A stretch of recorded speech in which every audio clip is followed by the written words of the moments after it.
അടിച്ചുവിടുന്ന ആളുകൾ ഇത് അടിച്ചുവിടുകയല്ലല്ലോ വേണ്ടത്, ഹാക്കിമിനെ സമീപിക്കുകയല്ലേ.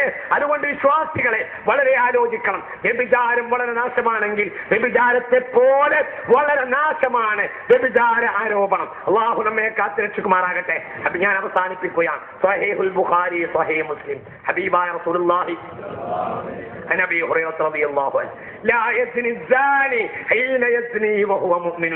വ്യഭിചരിക്കുന്നവന് വ്യഭിചരിക്കുന്ന നേരത്ത് ഈമാൻ ഉണ്ടാവുകയില്ല. സ്വഹീഹുൽ ബുഖാരി, സ്വഹീഹ് മുസ്ലിം. അള്ളാഹു നമ്മളെ കാത്തുരക്ഷിക്കുമാറാകട്ടെ. അള്ളാഹു നമ്മെ കാത്തുരക്ഷിക്കട്ടെ. അള്ളാഹു നമ്മെ കാത്തുരക്ഷിക്കട്ടെ. വ്യഭിചരിക്കുന്നവന് വ്യഭിചരിക്കുന്ന നേരത്ത് ഈമാനില്ല, ഈമാനേ ഇല്ല. ഹബീബായ റസൂലുള്ളാഹി പറഞ്ഞത് ഇമാം തബറാനി രേഖപ്പെടുത്തിയിട്ടുണ്ട്, ഇമാം അബൂദാവൂദ് രേഖപ്പെടുത്തിയിട്ടുണ്ട്. ഇദാ സന, ഒരാൾ വ്യഭിചരിച്ചാൽ ഖറജ മിൻഹുൽ ഈമാൻ, ആണാകട്ടെ പെണ്ണാകട്ടെ, കഅന്ന അലൈഹി കൽമുല്ല, അതൊരു കൊടയെ പോലെ, ഒരു മിളല്ലത്തിനെ പോലെ, ഒരു മേഘത്തെ പോലെ